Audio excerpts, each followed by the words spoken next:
Hello বন্ধুরা, কেমন আছো তোমরা? আরে দাঁড়াও দাঁড়াও, ওপর দিকে টান দিও না।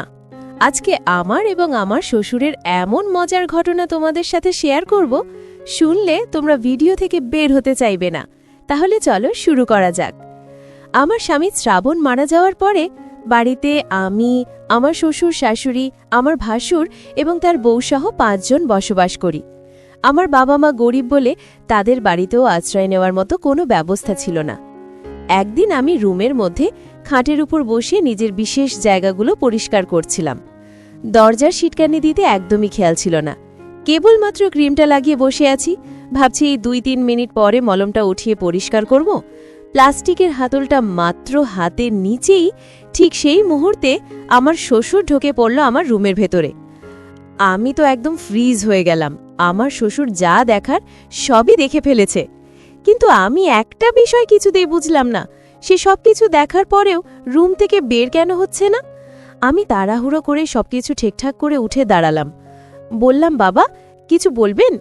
আমার শ্বশুর তখন মুচকি একটা হাসি দিয়ে বলল, আজকের পর থেকে শুধু বলবো না, অনেক কিছু হবেও।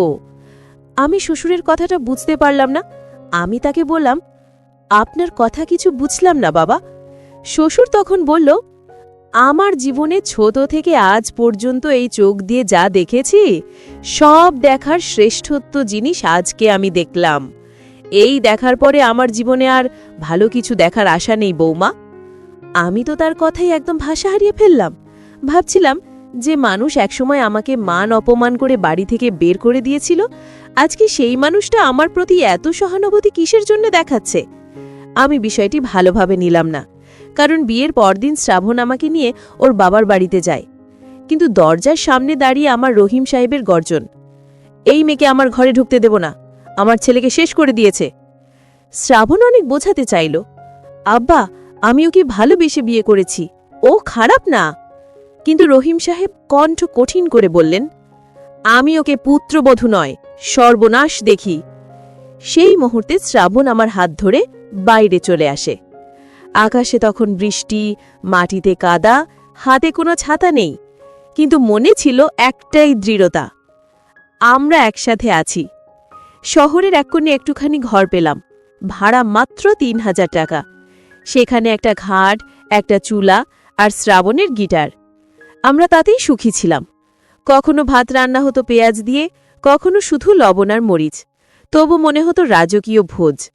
শ্রাবণ রাতে গিটার বাজিয়ে গান গাইত, আমি পাশে বসে শুনতাম, এই জীবন তোর জন্যই রেশমা। ও বলতো, আমি হেসে বলতাম, তোমার সঙ্গে থাকলেই জীবন সুন্দর। 3 বছর এমন করেই কেটে গেল। 3য় বছরের শীতের শুরুতে শ্রাবণ বারবার জ্বরে পড়তে লাগল। প্রথমে ভাবলাম সাধারণ ফ্লু, কিন্তু 1 সপ্তাহ পর ওর অবস্থা খারাপ। চিকিৎসক বলল লিভার সিরোসিস। আমাদের হাতে তখন টাকা প্রায় নেই। ওষুধের দাম, হাসপাতালের বিল, সব মিলিয়ে আমি ভেঙে পড়লাম। শ্রাবণ তবু হাসত, রেশমা ভয় পাস না, আমি তোর জন্যই বাঁচব। কিন্তু আমি জানতাম ওর শরীর আর পারছে না। অবশেষে বাধ্য হয়ে আমি ওর বাবাকে ফোন করলাম। ও বলল, আব্বা আমি হেরে গেছি, ওকে একা সামলাতে পারবো না।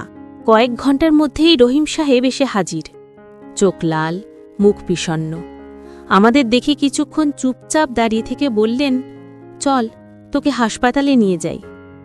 আমি ভাবিনি উনি কখনো এমনভাবে আসবেন। ওই মুহূর্তে মনে হয়েছিল হয়তো শ্রাবণের প্রতি তার রাগ ভেঙে গেছে। শ্রাবণকে হাসপাতালে ভর্তি করা হলো। আমি সারা রাত ওর হাত ধরে বসে থাকতাম, রহিম সাহেব পাশে চুপচাপ।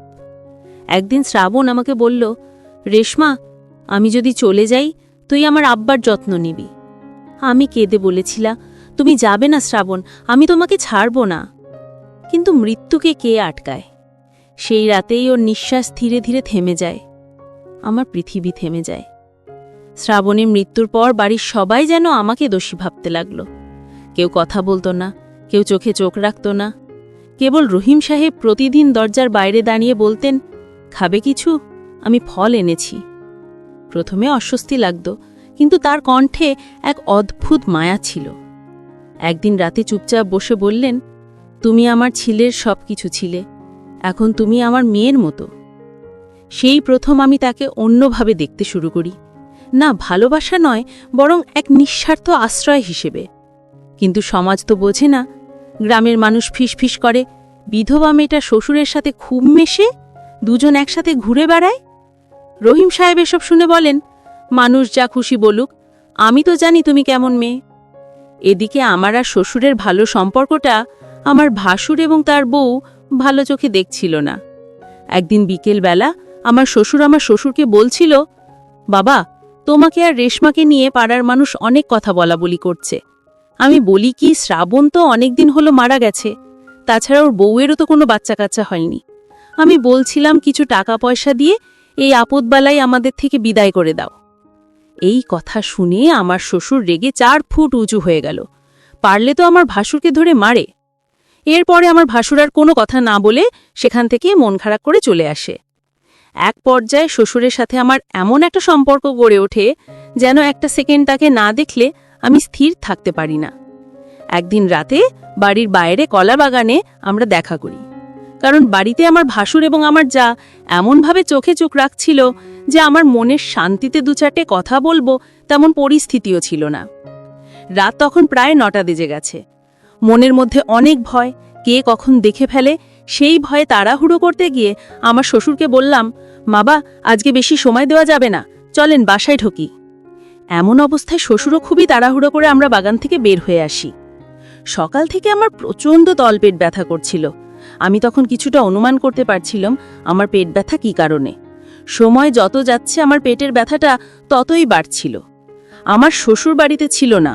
সে দুপুরের সময় বাড়িতে এসে দেখে আমার ভাসুর গ্রামের আকরাম ডাক্তারকে দিয়ে আমার চিকিৎসা করাচ্ছে, কিন্তু আমার পেটের ব্যথা কিছুতেই কমছে না। তিনি আমাকে নিয়ে চিকিৎসার জন্য ঢাকায় পাঠানোর কথা বললেন। এই কথা শুনে তো আমার যা ক্ষেপে আগুন হয়ে গেলেন। সে আমার শ্বশুরকে বললেন, কি এমন হয়েছে যে তার জন্য ঢাকা নিতে হবে? আমার শ্বশুর তাকে একটা ধমক মেরে দিলেন। আমার যা আর কোনো কথা বললেন না। ঢাকাতে নেওয়ার পরে সেখানকার ডাক্তার অনেক পরীক্ষা নিরীক্ষা দিল। রিপোর্ট দেখে ডাক্তার বলল, আমার বিশেষ স্থানের একটা পর্দা আঘাত পেয়ে হালকা একটু ছিঁড়ে গেছে, কিছুদিন ঔষধ খেলে ঠিক হয়ে যাবে। এবার চিকিৎসা শেষে আমার শ্বশুর ঘুরতে নিয়ে গেলেন কক্সবাজারে। বললেন, শ্রাবণ, তোমাকে নিয়ে যেতে পারিনি, অন্তত আমি তোমাকে সেই স্বপ্নটা দেখাই। আমি বুঝতে পারছিলাম এই মানুষটা আমাকে শুধুই যত্ন করছে, যেন নিজের অপরাধ বোধ থেকে মুক্তি খুঁজছে। তবু তার সেই যত্নে আমি নতুন করে বাঁচতে শিখেছিলাম। যখন শাশুড়ি বিষয়টা জানলেন, ঘরে ঝড় বয়ে গেল। তিনি চিৎকার করে বললেন, তুমি আমার স্বামীকে পাগল করে দিয়েছ, এই বাড়ি ছেড়ে যা। আমি কিছু বলতে পারিনি, শুধু চোখের পানি গড়িয়ে পড়ছিল।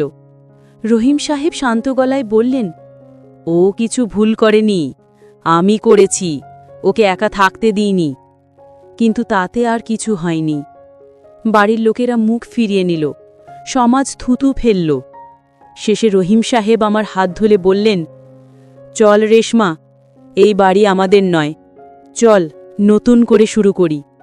আমরা শহরে একটা ছোট ঘরে উঠলাম।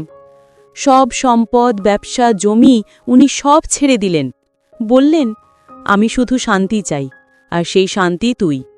আমি তখন কাঁদতে কাঁদতে বলেছিলাম, আপনি আমার বাবার মতো, আমার ভরসা। উনি মৃদু হাসলেন, আমিও তোকে মেয়ে বলেই দেখি। বছর ঘুরে বছর কেটে গেল।